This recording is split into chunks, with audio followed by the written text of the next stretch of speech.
ನಮಸ್ಕಾರ. ಸದಾನಂದ ಬಾಮ್ನಿ ಯೂಟ್ಯೂಬ್ ವಾಹಿನಿಗೆ ಸ್ವಾಗತ. ಯುವಕರು ಇವತ್ತು ಗಾಂಜಾ ಚಟಕ್ಕೆ ಬಲಿಯಾಗ್ತಾ ಇದ್ದಾರೆ. ಗಾಂಜಾ ಅಫೀಮು ಚರಸಿದು ಬೆಳಗಾವಿ ಜಿಲ್ಲೆಯಲ್ಲಿ ನಿರಂತರವಾಗಿ ಸಾಗಿದೆ. ಬೆಳಗಾವದಲ್ಲಿ ಏನು ಸ್ಪಂದನ ಹೋಟೆಲ್ ಇದೆ, ಏನು ವಿದ್ಯಾಧಿರಾಜ ಎದುರಿಗೆ ಸ್ಪಂದನ ಹೋಟೆಲ್ ಇದೆ.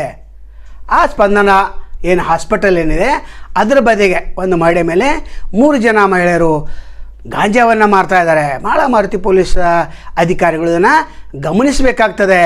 ಅದೇ ರೀತಿ ಇನ್ನು ಉಜ್ವಲ್ ನಗರದಲ್ಲಿ ಪಠಾಣ್ ಎಂಬಾತ, ಅಫ್ತಾಬ್ ಪಠಾಣ್ ಎಂಬಾತ ನಿರಂತರವಾಗಿ ಇದನ್ನು ಸರಬರಾಜು ಮಾಡ್ತಾ ಇದ್ದಾನೆ.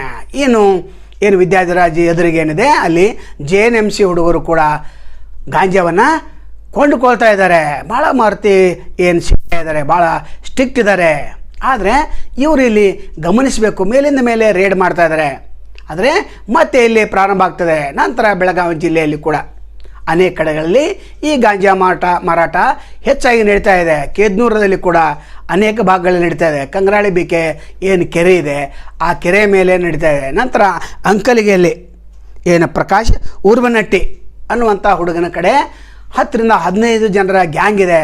ಇಡೀ ಒಂದು ಚಿಕ್ಕೋಡಿ, ರಾಯಬಾಗ, ಅಥಣಿ, ಹುಕ್ಕೇರಿ, ಬೆಳಗಾವಿ ನಗರ, ಬೆಳಗಾವಿ ಗ್ರಾಮೀಣ ಭಾಗದಲ್ಲಿ ಇದನ್ನು ಸಪ್ಲೈ ಮಾಡ್ತಾ ಇದ್ದಾನೆ. ಈತನ ಬಗ್ಗೆ ಕೂಡ ನೀವು ಗಮನ ಹರಿಸಬೇಕಾಗ್ತದೆ. SP ಅವರು ಕೂಡ ಇದನ್ನು ಗಮನಿಸಬೇಕು. ನಂತರ ಬೆಳಗಾವಿ ನಗರ ಆಯುಕ್ತರು ಅದನ್ನು ಗಮನಿಸಬೇಕಾಗ್ತದೆ. ಕಾಲಿ ಮಿರ್ಚಿ ಅವರೇನು ಮಾಳಮಾರುತಿ ಅವರು ಮೇಲಿಂದ ಮೇಲೆ ರೇಡ್ ಮಾಡ್ತಾಯಿದ್ದಾರೆ. ಒಳ್ಳೆಯ ಅಧಿಕಾರಿ ಕೂಡ. ಇವರ ಗಮನಕ್ಕೆ ತರಬೇಕೆಂಬುದೇ ಈ ವಿಡಿಯೋದ ಮುಖ್ಯ ಉದ್ದೇಶ.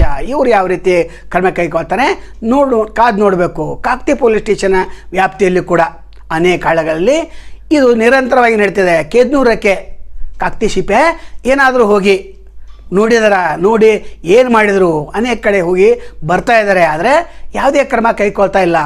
ಏನಾದರೂ ಪ್ರಸಾದ ಇವರಿಗೆ ಸಿಕ್ಕಿದೆ ಅಂತ ಅಲ್ಲಿನ ಜನ ಮಾತಾಡ್ತಾ ಇದ್ದಾರೆ. ಒಟ್ಟಾರೆ SP ಅವರು ಇದನ್ನು ಗಮನಿಸಬೇಕು. ಎಲ್ಲ ಶಾಲಾ ಕಾಲೇಜುಗಳ ಆವರಣದಲ್ಲಿ ಸಂಜೆ ಹೊತ್ತು ಇದು ಮಾರಾಟ ಆಗೋದು ಕೂಡ ದೃಢಪಡ್ತಾ ಇದೆ.